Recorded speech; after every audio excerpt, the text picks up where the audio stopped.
12 अक्टूबर 1972 सुबह 8:05 पर Uruguay air force की फ्लाइट 571 मोंटेवीडियो के करास्को इंटरनेशनल एयरपोर्ट से चिली के सैंटियागो के लिए उड़ान भरती है। प्लेन में 40 पैसेंजर्स और 5 क्रू मेंबर सवार थे। पैसेंजर्स में से 19 लोग ओल्ड क्रिश्चियंस रग्बी टीम के खिलाड़ी थे, जिनका सैंटियागो में English rugby team old boys के साथ एक महत्वपूर्ण मैच होने वाला था। इस यात्रा में उनके साथ उनके दोस्त और परिवार के सदस्य भी थे। केवल एक पैसेंजर ही ऐसा था जो इस ग्रुप के लोगों से जुड़ा हुआ नहीं था। प्लेन की कमान कर्नल जूलियो सेजार फराडेस के हाथ में थी, जो काफी एक्सपीरियंस पायलट थे, जिन्हें 5117 घंटे की उड़ान का अनुभव था। वहीं लेफ्टिनेंट कर्नल डांटे हेक्टर लेगुरारा को पायलट की भूमिका में थे। मोंटेवीडियो से सैंटियागो की दूरी केवल 1500 किलोमीटर थी और ये सफर महज 4 घंटे का था। सभी के लिए ये एक आम फ्लाइट जैसी ही थी, इसलिए सभी पूरी तरह रिलैक्स थे। कोई अगले दिन होने वाले मैच को लेकर चर्चा कर रहा था, तो कोई अपने दोस्तों और परिवार वालों के साथ हंसी मजाक में मशगूल था। चारों तरफ खुशी और उत्साह का माहौल था। किसी को दूर दूर तक कोई अंदाजा नहीं था कि ये 4 घंटे की फ्लाइट उनकी जिंदगी की सबसे लंबी फ्लाइट बन जाएगी, जबकि कुछ के लिए ये उनकी आखिरी फ्लाइट साबित होगी। कुछ घंटे बाद प्लेन अर्जेंटीना के ऊपर उड़ान भरने लगता है। भले ही ये यात्रा केवल 4 घंटे की थी, लेकिन इस दौरान विमान को दुनिया के सबसे ऊंचे माउंटेन्स में से एक एंडीज माउंटेन्स के ऊपर से होकर गुजरना था। ऊंची नीची और टेढ़ी मेढ़ी पहाड़ियों की वजह से पायलट को बार बार प्लेन की डायरेक्शन बदलनी पड़ रही थी। विमान अभी अर्जेंटीना की एयर स्पेस में कुछ ही दूरी तय कर पाया था कि अचानक एंडीज की पहाड़ियों में तेज बर्फीला तूफान उठने लगा। कुछ ही पलों में चारों ओर घना अंधेरा छा गया। खराब मौसम में प्लेन को आगे ले जाना खतरनाक हो सकता था, इसलिए स्थिति को भांपते हुए प्लेन को अर्जेंटीना के मेंडोजा एयरपोर्ट पर लैंड करा दिया गया। मौसम को खुलने में पूरा दिन गुजर गया और जब अगले दिन 13 अक्टूबर को मौसम थोड़ा साफ हुआ तो दोपहर 2:18 पर प्लेन ने दोबारा उड़ान भरी। जल्दी ही प्लेन 18,000 फीट की ऊंचाई पर उड़ता हुआ आकाश में छाए घने बादलों के बीच से होकर गुजरने लगा। लेकिन इस दौरान प्लेन की कमान पायलट की जगह को पायलट के हाथों में थी। दरअसल पायलट फराडेस इससे पहले 29 बार एंडीज के ऊपर उड़ान भर चुके थे, लेकिन को पायलट लेगुरारा के पास इस तरह की लोकेशन में प्लेन उड़ाने का कोई एक्सपीरियंस नहीं था। इसलिए पायलट फराडेस ने ट्रेनिंग के लिए प्लेन की कमांड उनके हवाले कर दी थी और ये उनकी सबसे बड़ी भूल थी। शुरू में तो सब सही रहा। करीब 1 घंटे तक उड़ान भरते हुए प्लेन बिना किसी रुकावट के प्लांचॉन पास के ऊपर पहुंच गया। क्रू को लगा कि क्यूरिको शहर के पास पहुंच चुके हैं और इसे क्लियरली देख सकते हैं, लेकिन एक्चुअल में ऐसा नहीं था। को पायलट को लैक ऑफ रेडार कवरेज और नेविगेशनल एरर की वजह से लग रहा था कि प्लेन एंडीज के पहाड़ों को पार कर क्यूरिको शहर के पास पहुंच चुका है, जबकि प्लेन अभी भी क्यूरिको से पूरे 70 किलोमीटर ईस्ट में था। पायलट फराडेस भी इस नेविगेशन एरर को नोटिस नहीं कर पाए और प्लेन की लोकेशन को मिसजज कर बैठे। इसके बाद को पायलट लेगुरारा ने एक और गलती करते हुए सैंटियागो एयर ट्रैफिक कंट्रोल को इन्फॉर्म किया कि वो कुछ मिनटों में क्यूरिको पहुंच रहे हैं और सैंटियागो के काफी करीब हैं, इसलिए फ्लाइट को लैंड कराने के लिए धीरे धीरे नीचे लाना चाहते हैं। सैंटियागो ट्रैफिक कंट्रोल ने भी बिना ज्यादा जांच किए फ्लाइट को अप्रॉक्स 3,500 मीटर तक नीचे लाने के आदेश दे दिए। इसके बाद जो होने वाला था वो इस प्लेन में सवार 45 लोगों में से किसी ने बुरे सपने में भी नहीं सोचा होगा। प्लेन क्यूरिको में लैंड करेगा ये सोचकर को पायलट लेगुरारा धीरे धीरे प्लेन को करीब 1000 मीटर नीचे ले आता है और तभी अचानक प्लेन में एक भयानक अनइवन एयर मूवमेंट शुरू हो जाता है। प्लेन तेजी से हिलने डुलने लगता है और strong air pockets and downward air current की चपेट में आकर अचानक काफी तेजी से नीचे की ओर गिरने लगता है। पहले तो पैसेंजर्स इस सिचुएशन में भी हंसी मजाक करते हैं, लेकिन जब प्लेन बेकाबू होकर बहुत तेज ऊपर नीचे होने लगा तो तुरंत खुशनुमा माहौल ने खौफ और दहशत का रूप ले लिया। पैसेंजर्स ने घबराकर सीट बेल्ट्स बांध ली। सबने जब बाहर की ओर झांका तो वो सन्न रह गए। प्लेन घने बादलों के बीच से गुजरते हुए ऊंची पहाड़ियों से सिर्फ कुछ मीटर्स की दूरी पर था। अब उन्हें अपनी मौत बेहद करीब नजर आ रही थी। हर गुजरते पल के साथ सभी के अंदर घबराहट बढ़ने लगी। खौफ जल्दी ही चीख पुकार में बदलने लगा। पायलट और को पायलट ने प्लेन को ऊपर ले जाने की हर संभव कोशिश की, लेकिन अब बहुत देर हो चुकी थी और अब जो होने वाला था वो किसी के कंट्रोल में नहीं था। कुछ ही सेकंड्स में प्लेन को भयंकर झटके लगने लगे और इससे पहले कि कोई कुछ समझ पाता, दोपहर के 3:30 पर प्लेन के राइट साइड वाला विंग पहाड़ी से इतनी जोर से टकराया कि वो टूटकर प्लेन से पूरी तरह अलग हो गया। अभी दहशत से भरे यात्री इस सदमे से उभर भी नहीं पाए थे कि प्लेन का पिछला हिस्सा भी एक ऊंची चट्टान से टकरा गया और वो भी टूटकर प्लेन से अलग हो गया। पिछले हिस्से के टूटने से प्लेन अब खुल चुका था और खुले हुए एरिया में से 3 पैसेंजर्स को हवा का प्रेशर सीट बेल्ट समेत सीधे बाहर ले गया और वो तीनों बर्फीली पहाड़ियों से जाकर टकरा गए। जिससे कुछ ही सेकंड्स में उनकी दर्दनाक मौत हो गई। इस विनाशकारी टक्कर से 2 क्रू मेंबर्स को भी गंभीर चोटें आई और उन्होंने भी मौके पर ही दम तोड़ दिया। लेकिन इस मौत की उड़ान का अंत अभी बाकी था। प्लेन जो अब टुकड़ों में बट चुका था, एक बार फिर भयंकर गति से पहाड़ियों से टकरा गया। इस झटके से प्लेन का दूसरा विंग भी टूट गया और इससे बचा हुआ प्लेन का आगे का मेन पार्ट फ्यूजलेज बेकाबू होकर बर्फीली ढलानों पर 350 किलोमीटर प्रति घंटे की रफ्तार से नीचे की ओर फिसलने लगा। जिंदा बचे पैसेंजर्स डरकर चीख रहे थे और भगवान से अपनी जान की भीख मांग रहे थे, लेकिन इन बर्फीली पहाड़ियों में उन्हें बचाने वाला कोई नहीं था। प्लेन का फ्यूजलेज बर्फ पर 725 मीटर तक स्लाइड करता रहा और फिर एक गहरी खाई में गिर पड़ा। कुछ पलों के लिए वहाँ एक मनहूस सन्नाटा छा गया। चारों तरफ बस बर्फ, टूटा हुआ मलबा और मौत की दस्तक थी। लेकिन फिर अगले ही पल इस सन्नाटे को चीरती हुई दर्द भरी चीखें गूंज उठी। प्लेन का मलबा जैसे ही घाटी में झटके से रुका, बचे हुए घायल पैसेंजर्स अपनी जान बचाने के लिए चीखने और चिल्लाने लगे। कोई दर्द के मारे करहा रहा था तो कोई अपने प्रियजनों को खोने के गम में बेजान पड़ा था। कई लोग बेहोश थे और कुछ गहरे सदमे में जा चुके थे। जिन्हें थोड़ी कम चोटें आई थी वो सीट बेल्ट्स खोलकर किसी तरह बाहर निकलने की कोशिश कर रहे थे। प्लेन के टूटे हुए हिस्से से लगातार फ्यूल निकल रहा था और उसकी तेज गंध पूरी हवा में फैल चुकी थी। सबको डर था कि गलती से भी कहीं से आग की एक छोटी सी चिंगारी उठी तो प्लेन का यह हिस्सा भी आग का गोला बन जाएगा। इस वजह से कई घायल पैसेंजर्स असहनीय दर्द के बावजूद भी अपने शरीर को घसीटकर उस टूटे हुए प्लेन से बाहर कूद गए। इस सब में भी 9 और लोगों की दर्दनाक मौत हो जाती है। अब तक 45 में से 12 लोग अपनी जान गंवा चुके थे। पायलट फराडिस की भी मौके पर ही मौत हो चुकी थी। जिंदा बचे 33 लोग भी गंभीर रूप से घायल थे। किसी का सर फटा हुआ था तो किसी का पैर टूट गया था। किसी के शरीर में प्लेन के टूटे हुए हिस्से घुस चुके थे तो किसी की चोटें इतनी भयानक थी कि उनके इंटेस्टाइन का हिस्सा काटकर पेट से बाहर आ चुका था। चारों तरफ खून, दर्द और मौत का खौफनाक मंजर था जिसने बचे हुए लोगों के बीच एक भयंकर डर पैदा कर दिया। लेकिन अभी तो उनके दर्द की एक कहानी बस शुरू ही हुई थी। जिंदा बचे इन 33 लोगों के साथ आगे आखिर ऐसा क्या होता है कि उन्हें अपनी जिंदगी मौत से भी बदतर लगने लगती है। आइए जानते हैं ये दिल दहला देने वाली कहानी। 1972, a Uruguayan Air Force plane commissioned for civilian flight crashed into the Andes. An old transport plane crashed in the Andes Mountains. 45 persons were aboard, given up for dead. Their desperation for survival turned them into cannibals. How did 16 young men survive a plane crash and more than 2 months stranded in the mountains, surrounded by snow, with nothing to eat?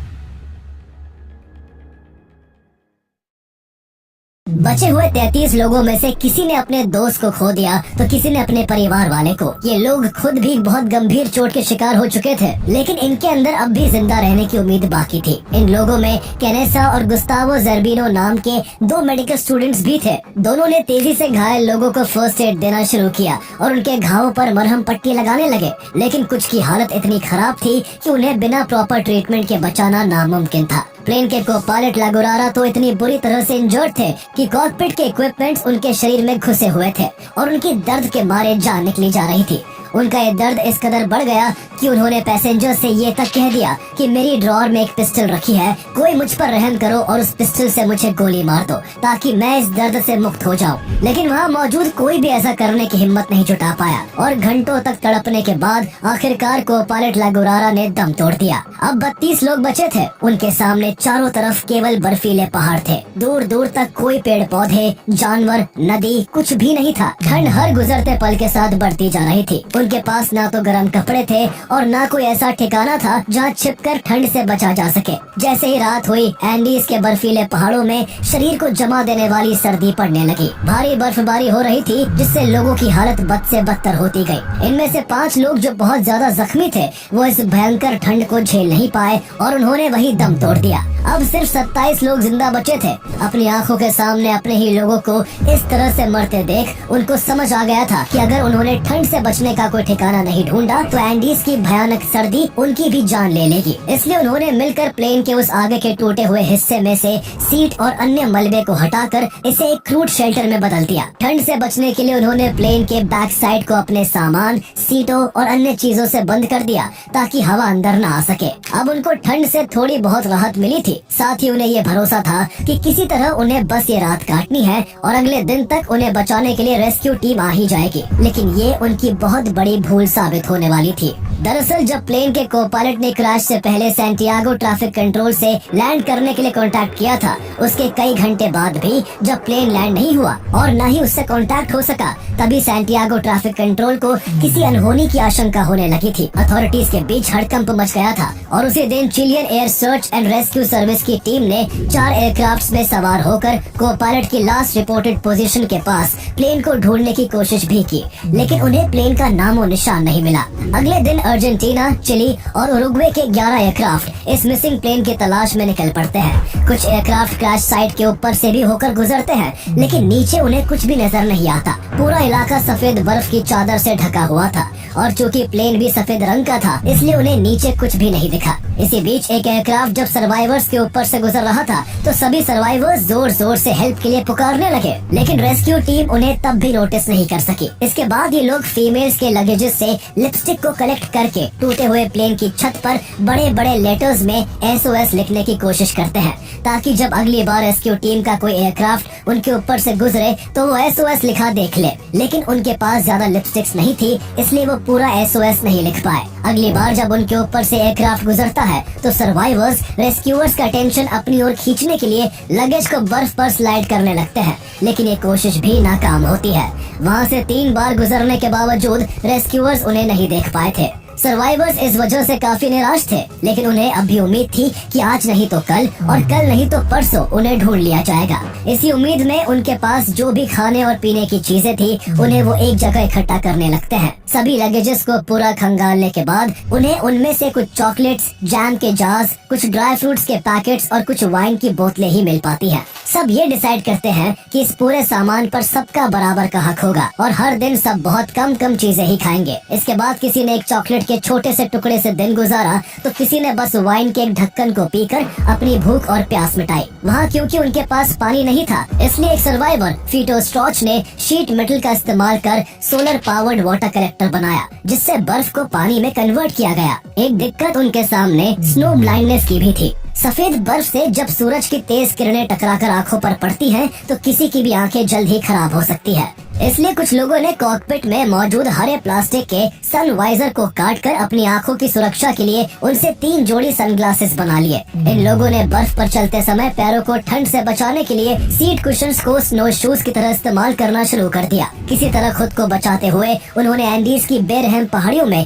3 दिन गुजार लिए थे। रात के समय तापमान गिरकर -30 degree Celsius तक पहुँच जाता था और रात का हर गुजरता पल मौत के सामने खड़ा कर देता था। किसी के भी पास इतनी ऊंचाई पर सरवाइव करने का कोई अनुभव नहीं था। तेज ठंड ने धीरे धीरे उनकी सेहत बिगाड़नी शुरू कर दी।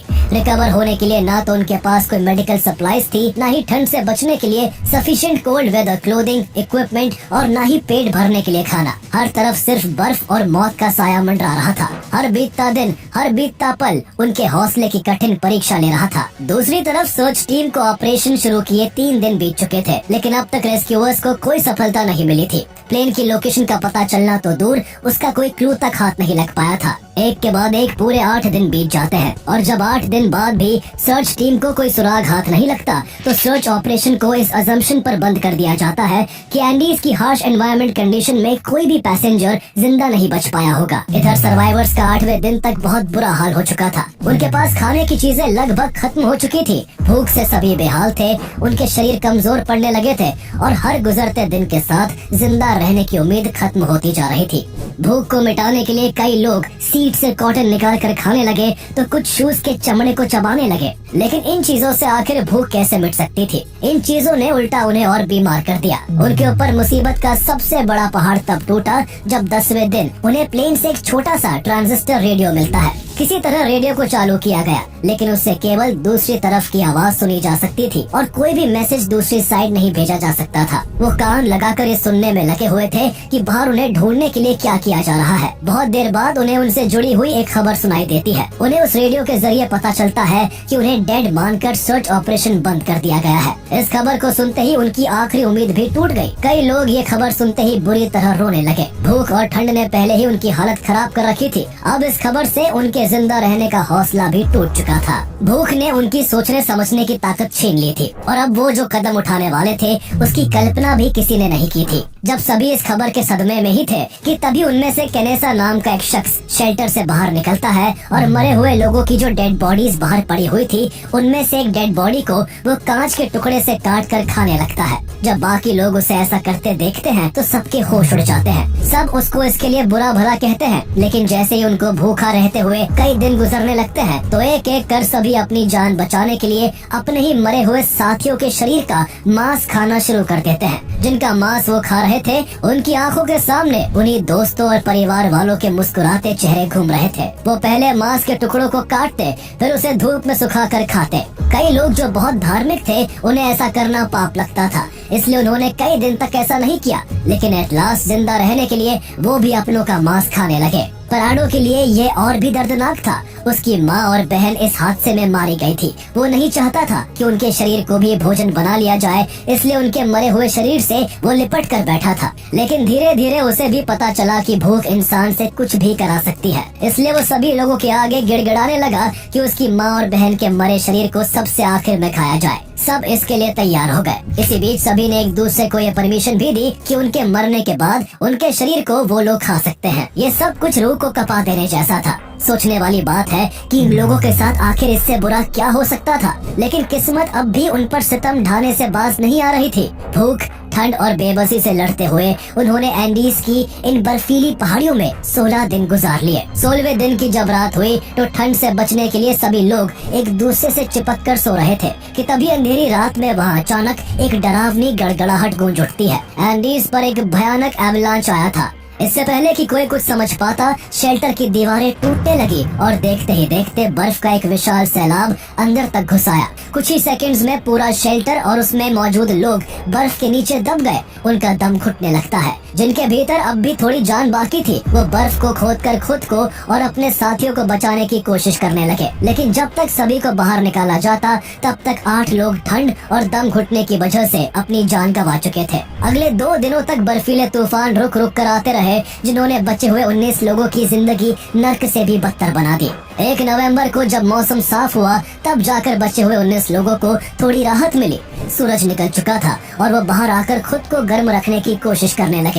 उन्होंने खिड़कियों से जमी हुई बर्फ हटाई ताकि भीतर रोशनी आ सके। बर्फ इतनी जम चुकी थी कि शवों को बाहर निकालने और विमान के अंदर की जगह साफ करने में पूरे 3 दिन लग गए। इस भयानक एवलांच से किसी तरह उभरने के बाद सभी 19 लोगों ने तय किया कि अगर उन्हें जिंदा बचना है तो उन्हें खुद ही कोई रास्ता खोजना होगा। आखिर कब तक ऐसे ही हाथ पर हाथ धरकर मौत का इंतजार किया जाए। उन्होंने तय किया कि पहाड़ों के ऊपर चढ़कर वो आगे की ओर जाएंगे और मुमकिन है कि उन्हें वहाँ कोई बस्ती, पेड़ पौधे, नदी या जानवर मिल जाए। उन्होंने प्लेन के क्रैश होने से पहले को पायलट को बार बार कहते हुए सुना था कि वो क्यूरिको के ऊपर उड़ान भर रहे हैं, इसलिए उन्हें भरोसा था कि अगर वो कुछ किलोमीटर वेस्ट की ओर बढ़े तो चिली की सीमा के करीब पहुंच सकते हैं। इन 19 लोगों में केनेसा, पराडो और विजिंटन फिजिकली सबसे अधिक फिट थे, इसलिए इन तीनों ने आगे बढ़कर मदद ढूंढने का फैसला किया। पराडो के लिए ये एक मौका भी था। उसे उम्मीद थी कि अगर वो वक्त रहते मदद ढूंढने में कामयाब हो जाता है तो शायद उसकी बहन और माँ की लाश उसके साथियों को खानी नहीं पड़ेगी। इसी उम्मीद के साथ पराडो पहाड़ों पर चढ़ने के लिए काफी मोटिवेटेड था। जब ये तय हो गया कि केनेसा, पराडो और विजिंटन मदद की तलाश में ऊपर पहाड़ियों पर जाएंगे तो बाकी के 16 लोगों ने उन्हें अपने हिस्से का मीट दे दिया ताकि सफर के दौरान उनकी स्ट्रेंथ बनी रहे। ठंड से बचने के लिए उन तीनों ने एक के ऊपर एक कई कपड़े, कई शर्ट और जीन्स पहन ली और तीनों सफर पर निकल पड़े। पहले तो वो कुछ दूर वेस्ट की ओर चले, लेकिन जल्दी ही ग्लेशियर सर्क ने उनके आगे बढ़ने में बाधा डालनी शुरू कर दी, इसलिए तीनों वेस्ट की बजाय ईस्ट की ओर जाने लगते हैं। उन्हें उम्मीद थी कि घाटी आगे जाकर यू टर्न लेगी और उन्हें चिली की ओर ले जाएगी। 15 नवंबर को करीब 1.6 किलोमीटर चलने के बाद उन्हें प्लेन के पिछले हिस्से का मलबा मिला। वो जब उसे खंगालते हैं तो उन्हें कुछ लगेज मिला, जिसमें चॉकलेट के कुछ पैकेट्स, 3 मीट पैटीज, शराब की कुछ बोतलें, कुछ कपड़े, दवाइयाँ, कॉमिक बुक्स और सबसे जरूरी एयरक्राफ्ट की बैटरी मिलती है। तीनों यही रात गुजारते हैं और अगली सुबह फिर से ईस्ट की ओर बढ़ने लगते हैं। चढ़ाई करते हुए जब रात हो जाती है तो कड़ाके की ठंड से वो कांपने लगते हैं और घबराकर तीनों वापस प्लेन के उस पिछले हिस्से में लौट आते हैं। यहाँ से उन्हें जो बैटरीज मिली थी उससे वो उस रेडियो को 2-वे कम्युनिकेशन के लिए चालू करना चाहते थे जो उन्हें प्लेन के अगले हिस्से में मिला था। वो इसके जरिए सैंटियागो में मदद के लिए SOS मैसेज भेजना चाहते थे, लेकिन रेडियो नीचे था और वहाँ तक भारी भरकम बैटरीज को लाद कर ले जा पाना पॉसिबल नहीं था। इसलिए वो अगले दिन फ्यूजलेज से उस रेडियो को प्लेन के टेल में ले आते हैं। वो इस बार रॉय हार्ली नाम के शख्स को भी अपने साथ ले आते हैं जिसे इलेक्ट्रॉनिक्स की थोड़ी बहुत समझ थी। रॉय हार्ले रेडियो को बैटरी की मदद से चालू करने की कोशिश करता है, लेकिन समस्या ये थी कि उसे ऑन करने के लिए 115 वोल्ट एसी पावर की जरूरत थी, जबकि उन्हें प्लेन के टेल से जो बैटरी मिली थी वो 24 वोल्ट डीसी की थी। कई दिनों की कोशिशों के बाद भी जब वो रेडियो को 2 वे कम्युनिकेशन के लिए चालू नहीं कर सके तो उन्होंने बैटरी को वहीं छोड़ दिया और सभी वापस नीचे फ्यूजलेज के पास आ गए। जब चारों वहां पहुंचे तब तक वहां 2 और लोगों की मौत हो गई थी। अब केवल 17 सर्वाइवर्स बचे थे। देखते ही देखते उन्हें एंडीज के बर्फीले पहाड़ों में फंसे 60 दिन बीत चुके थे। ठंड और भूख के कारण वो लोग बीमार पड़ चुके थे और उनका वजन लगातार गिरता जा रहा था। न्यूमा टुर्कैटी की भी मौत हो गई। मौत के समय उनका वजन घटकर केवल 25 किलो रह गया था। कैनेसा, पराडो, विजिंगटन को भी वापस लौटे काफी दिन हो गए थे। कैनेसा तो बिल्कुल हार मान चुका था। उसे लगता था कि उन्हें पहाड़ों पर जाकर कोई मदद नहीं मिल सकेगी, लेकिन पराडो बैठे बैठे मौत का इंतजार नहीं करना चाहता था। उसने किसी तरह कैनेसा को फिर से पहाड़ों की चढ़ाई करने के लिए मना लिया। इसके बाद कैनेसा, पराडो और विजिंगटन 12 दिसंबर को एक बार फिर सफर पर निकल पड़ते हैं। इस बार वो वेस्ट की ओर 12,020 फीट ऊंची ग्लेशियर पर चढ़ने का फैसला करते हैं। तीनों के पास ना तो रॉक क्लाइंबिंग गियर था, ना ही कोई एरिया मैप और ना कंपास था। इससे पहले तीनों को कोई क्लाइंबिंग एक्सपीरियंस भी नहीं था, लेकिन इस बार उन्होंने तय कर लिया था कि या तो वो मदद ढूंढ कर लाएंगे या फिर चलते चलते अपनी जान गंवा देंगे। जैसे जैसे वो ऊपर चढ़ते जा रहे थे ऑक्सीजन लेवल डाउन होता जा रहा था। तीनों को सांस लेने में दिक्कत हो रही थी। इतने मुश्किल हाल में भी दिन में वो लगातार आगे बढ़ते और रात को कड़ाके की ठंड से बचने के लिए इम्प्रोवाइज स्लीपिंग बैग का इस्तेमाल करते। 3 दिनों तक लगातार चढ़ाई करने के बाद तीनों लोग ग्लेशियर को पार करते हुए 14,774 फीट की ऊंचाई तक पहुंच जाते हैं। उन्हें विश्वास था कि इतनी ऊंचाई पर आने के बाद उन्हें चिली की हरी भरी घाटियां दिखाई देंगी, लेकिन उनकी उम्मीदों के विपरीत चारों तरफ अब भी केवल बर्फ से ढके पहाड़ थे। इसे देखकर तीनों हैरान रह गए।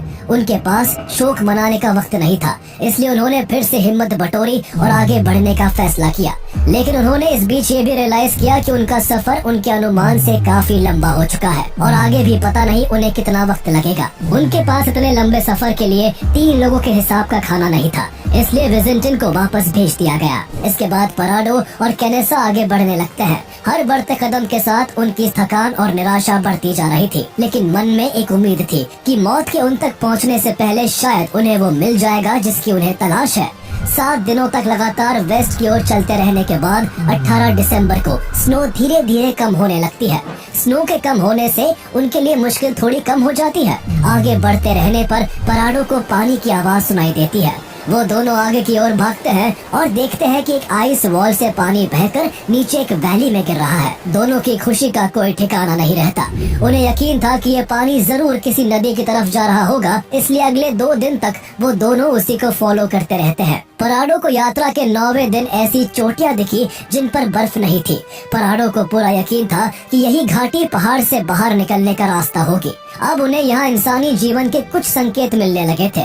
कुछ दूर और चलने पर उन्हें हरियाली और वहाँ चरती हुई कुछ गायें दिखाई देती है। जल्दी ही दोनों एक नदी के पास पहुँच गए और दोनों ने वही रात बिताने का फैसला किया। वो वहाँ लकड़ियाँ इकट्ठा करने लगते हैं ताकि आग के सहारे उन्हें कुछ गर्माहट मिल सके, लेकिन तभी उन्हें नदी के दूसरे पार 3 घुड़सवार दिखाई देते हैं। पराडो और कैनेसा मदद के लिए पूरी ताकत से चिल्लाने लगते हैं। नदी के पानी का बहुत शोर था, लेकिन फिर भी किस्मत से एक घुड़सवार ने उन्हें नोटिस कर लिया। पानी के शोर की वजह से उसे समझ नहीं आ रहा था कि वो लोग क्या कह रहे हैं। उसने जवाब में कुछ कहा, लेकिन पानी के शोर में पराडो और कैनेसा को केवल एक शब्द सुनाई देता है, टुमारो। अगले दिन वो घुड़सवार 2 और लोगों के साथ लौटता है। वो एक पत्थर में एक कागज और पेन लपेटकर उनकी तरफ फेंकता है। उस कागज पर पराडो एक मैसेज लिखकर वापस घुड़सवारों की ओर फेंक देता है। इसमें उसने लिखा था, हम उस प्लेन से आए हैं जो कई दिन पहले एंडीज के पहाड़ों में क्रैश हो गया था। हम यूरुग्वेन हैं और 10 दिनों से मदद के लिए भटक रहे हैं। एंडीज में हमारे जैसे 14 घायल लोग मदद की प्रतीक्षा कर रहे हैं। हमारे पास खाना नहीं है, हम बहुत कमजोर हो चुके हैं, हमसे चला तक नहीं जा रहा है, इसलिए हमें जल्द से जल्द मदद की जरूरत है। इन घुड़सवारों ने भी एंडीज प्लेन क्रैश की कहानी सुन रखी थी, लेकिन इतने दिनों के बाद भी इसमें सवार लोगों को जिंदा देखकर उन्हें अपनी आंखों पर भरोसा नहीं हो रहा था। इसके बाद केनेसा और पराडो को पास के ही गांव लॉस मेंटेनेस लाया गया, जहां उन्हें खाने को खाना और आराम करने को बिस्तर दिया गया। लगातार ठंड में क्लाइंबिंग करने के कारण दोनों गंभीर रूप से बीमार हो चुके थे। केनेसा का आधा वजन घट चुका था। इस बीच एंडीज में प्लेन क्रैश के सर्वाइवर्स की खबर को पास के लोकल पुलिस स्टेशन और फिर सैंटियागो स्थित आर्मी हेडक्वार्टर्स तक भेज दिया गया। जैसे ही ये खबर मीडिया में आई, प्लेन क्रैश में जिंदा बचे इन लोगों की कहानी पूरी दुनिया में हवा की तरह फैल गई।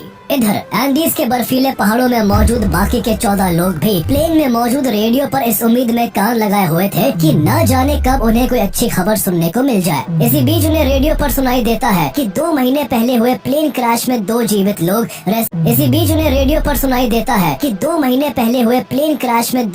लोग रेस्क्यू कर लिए गए हैं। जैसे ही वो 14 लोग इस खबर को सुनते हैं, वो खुशी से झूम उठते हैं और एक दूसरे को गले लगाकर भगवान का शुक्रिया अदा करते हैं। प्लेन क्रैश के 72 दिन बाद 22 दिसंबर को रेस्क्यू टीम 3 हेलीकॉप्टर्स में सवार होकर एंडीज में फंसे लोगों तक पहुंचने के लिए उड़ान भरती है।